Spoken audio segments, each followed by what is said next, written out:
welcome to Make Shit Happen. My guest today is Andrea Balogh. Andrea, thank you for coming on to the show and thank you for making time for us today.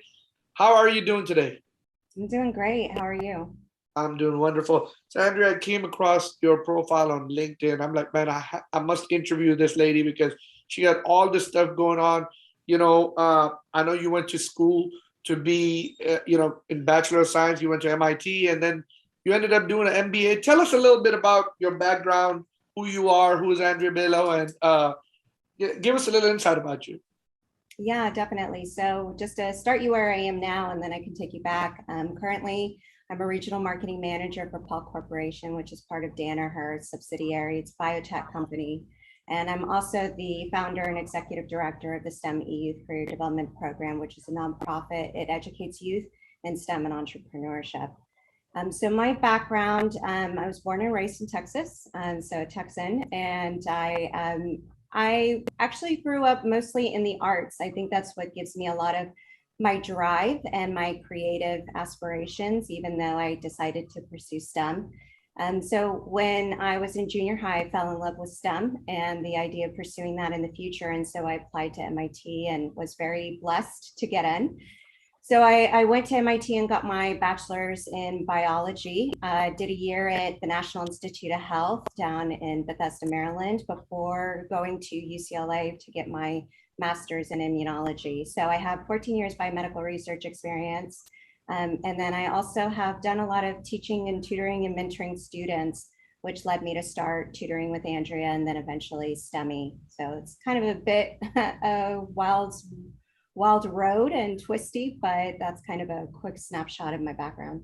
So when you were tutoring people before, you were tutoring them in science? Yep. I mean, I've been tutoring since I remember my first mentoring was actually when I was in high school, and I mentored an international student, just trying to help him, get accustomed to America and the American school system and the education system, and tutoring him in math. And that really had a profound impact on me, that it was very powerful to feel like I could make a difference in somebody else's life, especially when you're young, that type of impactful feeling that you can make that difference. So ever since then, I continued to tutor. I was a teaching assistant at MIT. I was tutoring students at a tutoring academy prior to going to NIH. So just a lot of teaching and tutoring all throughout. And I made it an official business back in 2014. So not too long ago, but yeah. So how did the transition happen from being in science and research and development to saying, you know what, I want to be in business? You even went to Rice and got an MBA. Why? Why that sudden change? Well, I think, for me, what's very interesting is, my background, a lot of times and I know a lot of people are like this, will make an assumption that I don't like certain things or that I do like certain things. And business was one of those things when I was young where it's like, oh, that's got to be boring. You're putting yourself behind a desk. You're looking at a computer all day. It wasn't until I started tutoring with Andrea, and the reason I started it was for some extra side income, a side hustle. I knew I enjoyed tutoring. I thought I could, make a little side income at it.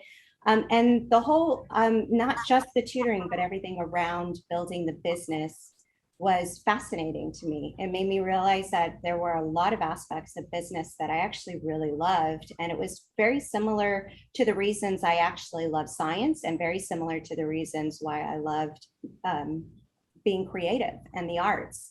So being able to take all of that and mold it all together into starting businesses is really why I pursue my MBA and where I am now. Awesome. So today you're also the founder and executive director of Stemi Youth. Tell us a little bit, what is Stemi Youth Career Development Program?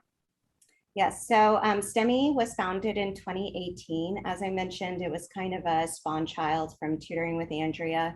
I had all this experience tutoring students for years now, and recognizing that part of what kept me in business in tutoring was the fact that the education system failed to really educate students in some of the skills that were critical to their success. And a lot of those skills had to do with creativity and innovation and professional skills and project management, time management. And that's actually, as a tutor, what I would do most of the time. It wasn't necessarily comprehension, and that was part of it, but most of it was setting a set study schedule, teaching students how to memorize, giving them a 1, 2, 3 on how to solve most things, and then helping them realize that it's not just comprehension, it's also memorization and how to appropriately go about that. So, you know, that's ultimately where my inspiration for Stemi came from. Stemi is really about helping students choose or be more educated about careers prior to matriculating to college. So helping them with speaking engagements, we have a new tutoring program, we have hands-on activities that are more geared towards project management and budgets and timelines, really professional skills, working in teams, team management, and that's also something that our internship program teaches as well. So it's a lot of taking a lot of my marketing experience, my marketing research from tutoring with Andrea and applying it and trying to create a solution in STEMI. Okay, so let's just say if you were in charge of the education system and you were, you know, someone calls you and say, Andrea, tell us what classes should we add to the education system since you think we don't have everything. Well, what would you add? So I think, you know, what we teach now is critical. I think there's this misnomer that what we teach now is not relevant, especially when we're talking about things like algebra. People are, when am I ever going to need algebra? And you do need algebra. It's not, we can't take away from the subjects that we're teaching, but we can change how we teach them. There's been several evolutions in education that have happened in the way that we teach these subjects. And I think that's one way in which I would change the education system is how we teach math, how we teach science, how we teach English. A lot of also what's in education is about the new evolution would be in around the integration of these fields. Most of these fields are taught very disparately and separated, when the reality is if you want to be successful in any field, you need to know how to integrate all of these together. And there's this assumption that you need to know them separately prior to integrating them, and that's a very false assumption. In fact, you know, there's a lot to be said about integrating various subjects early on. And then, you know, what I would definitely add a course in entrepreneurship or in some way integrate entrepreneurship and professional skills into the current education system as it stands. So it's not necessarily adding, but just changing how we do it. You said entrepreneurship and professional skills. Do you mind expanding on what kind of professional skills are you talking about? Yeah, so when we're teaching our 3-day startup, we teach everything from the initial mindset, which, you know, a lot of kids come in either they don't want to do entrepreneurship, like their parents are like, you're learning this, or they're actually interested and they actually want to know what this is about. And most of them come in thinking that the business idea is what will make them successful. And that's a false assumption. It's actually the mindset. It's really execution, how much grit you have, how much you persevere, how determined you are, how passionate you are. And so that's one thing, is really trying to reorient them about that they are capable of doing anything they put their mind to. And that is largely at the heart of entrepreneurship, is if you're passionate enough about something and you're willing to work hard enough for it, that you can build it. Now, that being said, there's also this idea that we do a lot of things alone. There's this view that as an entrepreneur, we're doing things by ourselves, and that also trying to break down that barrier. So in our 3-day startup, it's about working in teams, working with people you've never worked with, communication skills, presentation skills. And so all of that falls under my bucket of professional skills. Things like project management, time management, how do you budget, how do you work together to come up with an idea and then explain and communicate that idea and that vision, people skills. So all of that together is always, it's a mixture of communication, people skills, creativity, innovation, and you still need to throw in data analytics and STEM. And if you can do all of that, if you can bring all of those together, then you will be successful no matter what field you go into, even if you choose not to be an entrepreneur. No matter what field you go in, you'll be successful. So one more question that I have, Andrea. So let's just say you said professional skills and you explained it right. And you also said, entrepreneurship classes. But there's a lot of people who, I feel like when they go to work, there's people who are lacking a lot of skills. Um, like schools never teach us like how to act when we are at work, and it doesn't have to be in a professional field. It can be any field, right? It can be entry level jobs. I mean, and that's one of the problems that we are having with a lot of our younger generation. And everybody say, oh well, these millennials, these gen X, they don't know how to do this. Or what is this, Gen Z or Gen X? I'm sorry, I think that's the it's new Gen one. Z. Gen The Z is Z, yeah, the the Gen Z, yeah. and they don't know how to act. They don't know how to come to work. And we having a big problem. But I feel like we don't teach them in school, like what is the correct way, how to act, and how to be professional, how to come to work, how not to call in, and I think that's I wish. I'm not saying take any classes off, but I feel like these are electives that should be put in. You know, Yeah, uh, I mean, I think, I had my first job. Well, I got it when I was 15, although I wasn't allowed to start till I was 16. But I don't think it's a generational thing, to be honest. I think it's an experience thing. I know colleagues of mine who didn't work when they were young and still, struggle to understand that perspective of you can really do anything that you put your mind to, and how to work professionally, how to put customers first. I mean, it's such a big issue nowadays where the perspective of businesses in general is, we're right and the customer's wrong. And I think, there's something missing from the old school way of the customer is right, and, and customer service, and where did that go? So I don't think it's necessarily a generational thing. I think it's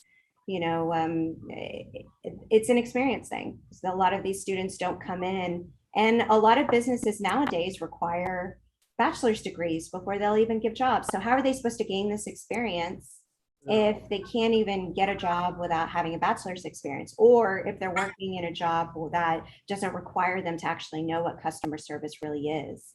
So I think that's a fault of us as a community, as a society, for not providing those opportunities. And luckily at Stemi, we're able to do that, with our internship program. We provide them with opportunities where we do discuss customer service. We talk about, how do you approach a professional? How do you send emails?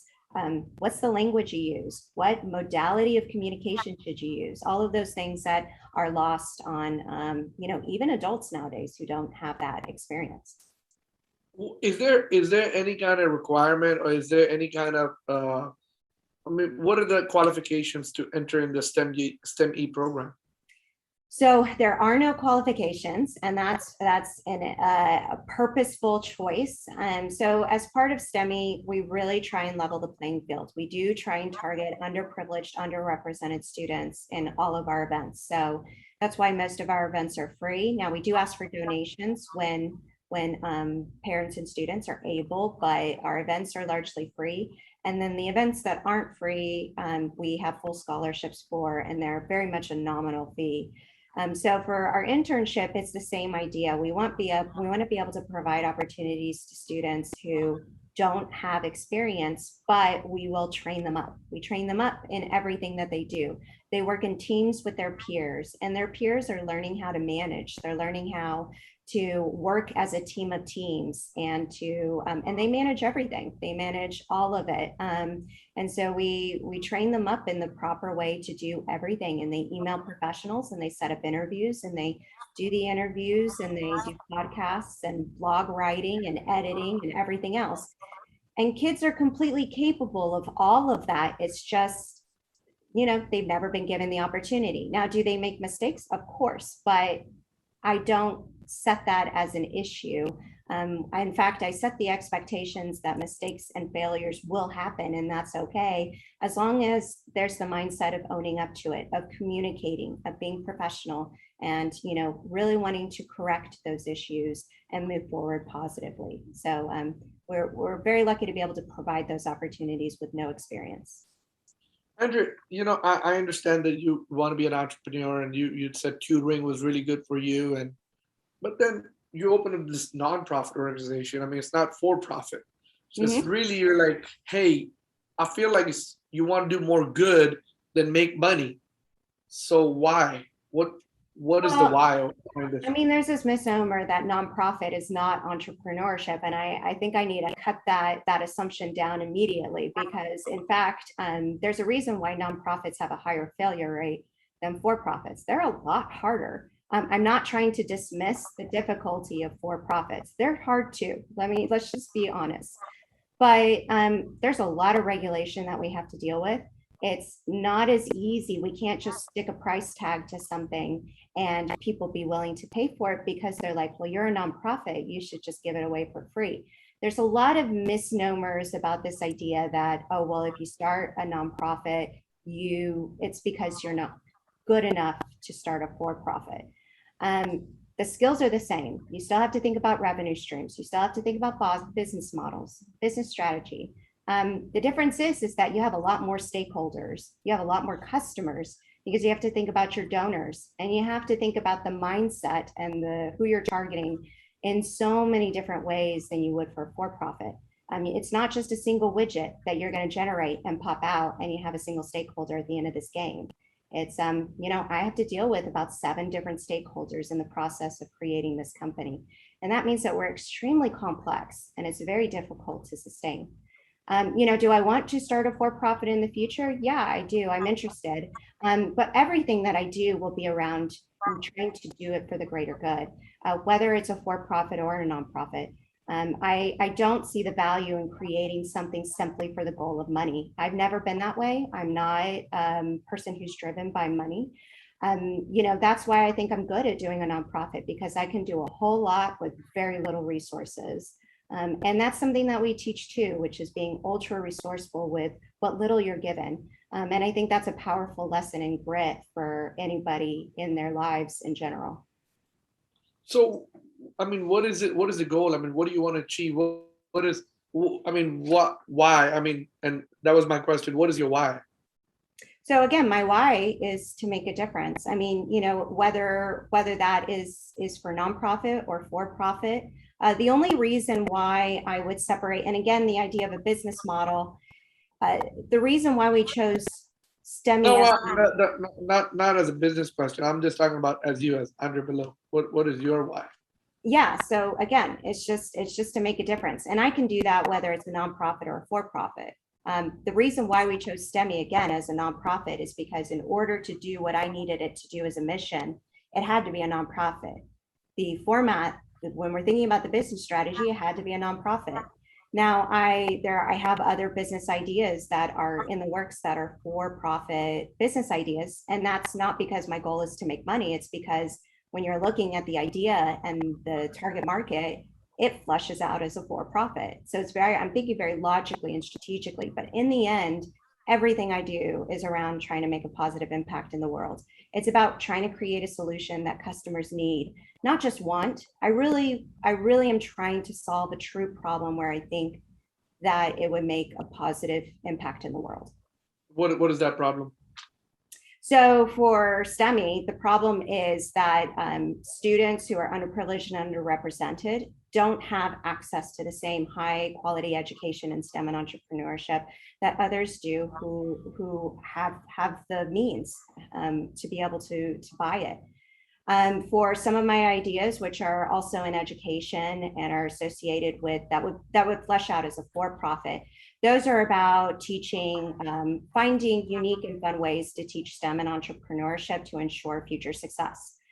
With some of my interests in the future, which are around biotechnology, I was initially interested in, I was working with a team of scientists and we were going to spin off a few companies. It's around finding novel technologies to treat cancer or to treat and create vaccines.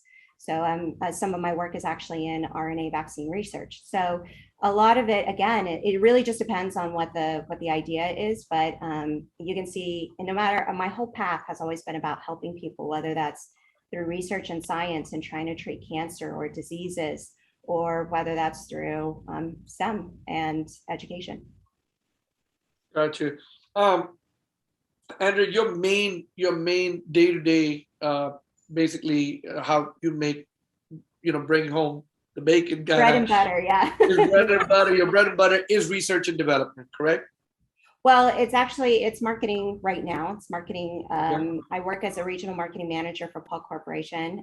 Now they generate various technologies for various different industries, and I really mean various. Everything from oil and gas to all the way up to biotechnology.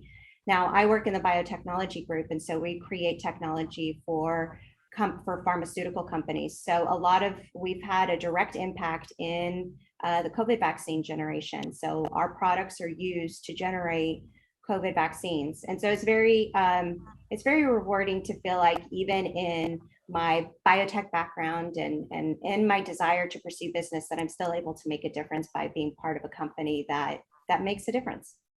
Okay. So the company, so basically y'all provide a product that helps create the vaccine. It's in the process, yeah, of generating not just vaccines. I mean, there's many things from monoclonal antibodies to small molecules, pharmaceuticals, just many things. And then, like I said, even beyond that, if you fly in a plane, our products are in the planes. Fly, International Space Station, our products are there. Our products are helping purify food and beverage, everything that you eat and drink on a daily basis, clean water. A lot of what we do is it's really amazing what this company does. Oh, awesome. Do you mind telling us a little bit about the company? Tell us, give us a little more insight. Yeah, so it's called Paul Corporation again, and basically, I mean, so it depends on which industry you're talking about, but a lot of the products are around filtration and purification. However, when we're talking about laboratory products, medical products, because it's also it's used in hospitals, or filtration and other products are also used in hospitals.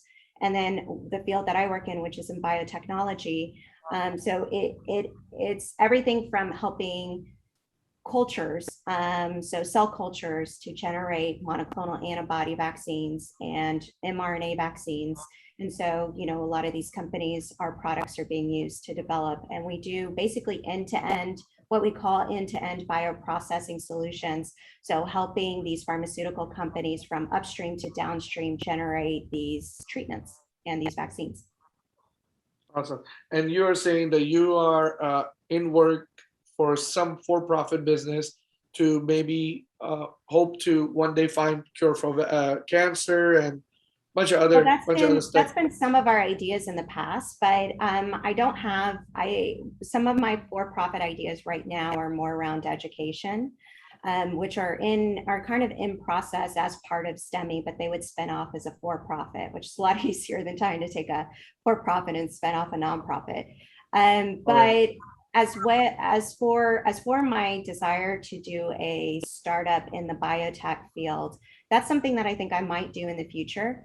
Right now, as part of Paul, I'm in a leadership track, and so my role is in marketing right now. My next role will be in operations and then product management, to ultimately be a general manager and then move up as VP, Pres, that sort of pathway. And that will give me the experience that I want in working with and helping to manage multi-billion-dollar companies, which is ultimately my goal. Yeah.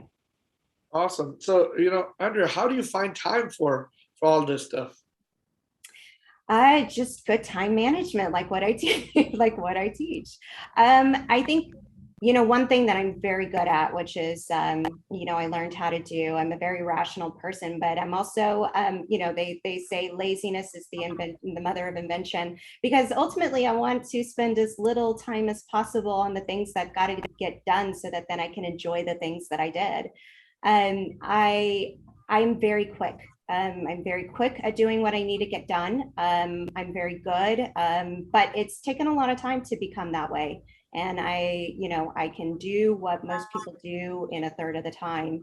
And I've learned how to do that. And I've taught students how to do that and how to be efficient, and how to prioritize and things like that. And that's all I do. That's how you got a tip for me and my audience? Would you like to share one? I don't know. It really depends on the person, but for me, what works is I write. So I do a lot. So my memory is not as great as I would like all the time. So my number one rule is write everything down. Write it all down, even if you think it's useless. And that's actually been a time saver in and of itself, because if you're writing as you're going, you don't have to wonder about what happened. Lists. So I do have, anytime I have a task or something, I put it in a list of to-dos. Now that doesn't mean that I get everything done in a day, but it's very helpful to make sure that nothing falls through the cracks, which also makes me very efficient. I prioritize, based on what's very typically known as, an impact effort matrix for the most part. Those things are urgent or urgent priority matrix. So if something's highly urgent, I do it first. If nothing's urgent, then I do what's easiest and quickest first, so that I can feel good about checking off many things on my list. And then it's a very positive reinforcement, because I felt like it was a productive day. So it just, I move through the things. I do the things I got to get done immediately. I don't wait. I don't procrastinate. They always say, if you want something done, give it to a busy person. Well, that's usually me. So I just, as soon as I get something, if I can turn it around, I immediately turn it around so I can cross it off my list. I like that. I like that. Those are helpful tips. And Andrea, is there any tips you would like to share with somebody who's aspiring to be an entrepreneur and who wants to be, but don't know, what they're doing, or how can they find their way? Yeah. So, I think the first thing is really about passion. I think there's, we preach it a lot, but I also think it's very important. If you are not passionate about what you're pursuing as an entrepreneur, you're almost certain to fail, because it's hard. It is one of the hardest things that you will do. I'll probably say there's only two harder things, and that is teaching, which is also, I love a challenge. So teaching is harder because you really have to get in the heads of kids. If you really want to teach well, you're not talking at the kids, but teaching is hard. And then the other hard thing is experimentation. Science research is probably another harder thing, but it's hard. And so you really have to be passionate about it. So that's one thing. The other thing is confidence. As an entrepreneur, none of us know what we're doing. I mean, we pull from our experiences, and the thing is that we're good at teaching ourselves. We're good at learning on the fly. We're good at also being somewhat slightly overconfident in the idea that, no matter what is thrown our way, we'll make it work. It's fine. I know that things are going to fail. I know that things are going to fall through the cracks, and I'm okay with that. As long as I can largely, for the most part, anticipate it, I try and prevent things from happening as much as possible. But at the end of the day, I have a very strong confidence that everything will be fine, and that we'll be able to work our way through it, and everything will turn out for the good. And that if I need to teach myself something, I'll be able to teach myself something, and I'll be able to fix it, and it'll be fine. So I think it's, again, more about the mindset. And so those students who are interested in entrepreneurship, to really try and take that on and recognize that it's okay that you don't know everything. That's part of the fun. Enjoy that feeling of slight adrenaline and excitement and challenge of not knowing something and having to figure it out and learn it, because that's where the real fun is. Got you. And I like what you had to say about that. What is next for you, besides building, getting some more businesses? What is something that you like say, that's something I really want to do in the next 10 years or 12 years? What would that be? That's tough, because I think I learned early on, my early 20s, to kind of stop trying to set a major dream. So what I do is set goals with being okay with not meeting them, not because I'm not confident in that I won't meet them, but because I don't want to miss out on the opportunities. I don't want to miss out on not being open to external opportunities. And I think, to me, that's more important. As many people I know will say, the best times of their lives were the opportunities that they never planned for, but were bold enough to take. And so for me, I have goals. Like I said, I want to run a multi-billion-dollar company. I feel confident that I can do it. I'm learning along the way, which is why I'm very satisfied with my role now. As long as I'm learning, as long as I feel like I'm growing, as long as I feel like I'm giving back at the same time, then I'm very satisfied. I don't want to be stagnant. And so, and then I have, maybe I'll spin off a company and maybe I'll start a startup, a for profit. I see Stemi getting bigger. I see Stemi growing and really we're already moving internationally, but really moving internationally. Those are goals that I have, but at the same point, don't pigeonhole myself into saying, I have to meet those. Gotcha. I think for me, where I want to be in 10 years is just happy, still learning, happy, still growing, still giving back, trying new things, being adventurous. And just always, moving around, traveling, experiencing the world. I think if I continue to keep doing that, I know that no matter where I land, I'll be good. How important is learning through experience? You said earlier, it's because of experience. So how important do you think learning from experience is? It's critical. I think it's very critical. I think that's also another reason why the education system is not as good as where it needs to be. That's why project-based learning or on-the-job learning is critical. But I think, again, part of the failure on our society is that we don't give kids the opportunity. We don't think that they're intelligent enough or capable enough to do it. And that's a failure on us because they are. I know they are, because I have fourth graders coming up with and building startup companies. I have, junior high students running and managing teams as part of our internship program. They're completely capable. It's the fact that they're not given that opportunity.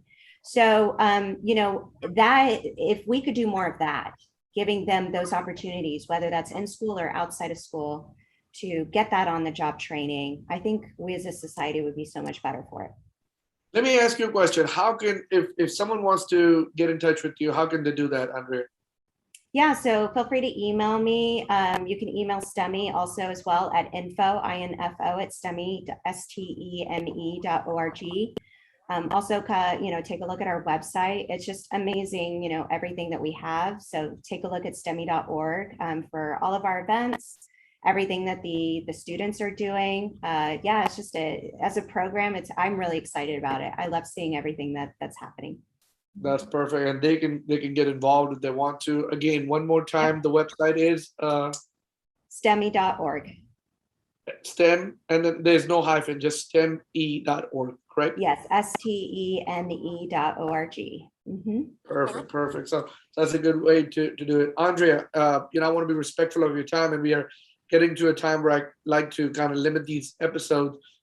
But before you go, I have a question that I ask all of my guests.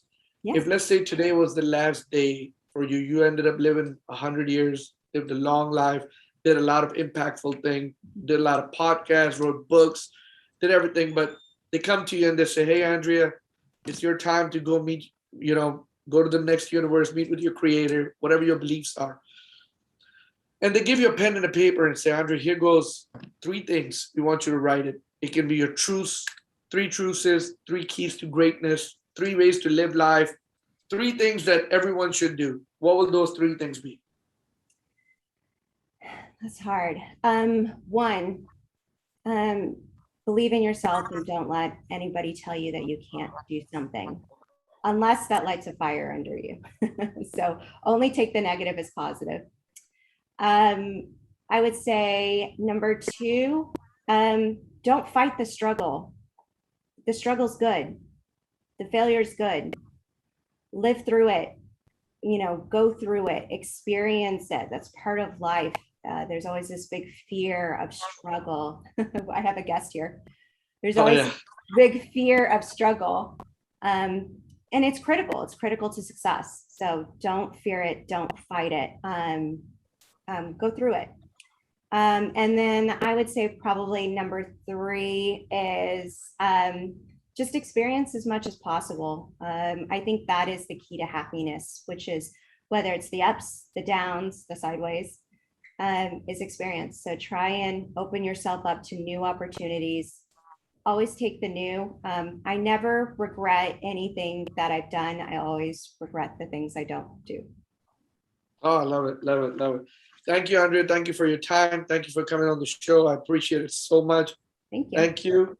And I mean, time is something that, is a precious commodity. And thank you for donating the time to us. Thank you so much. Yeah, of course. Thank you. Take care.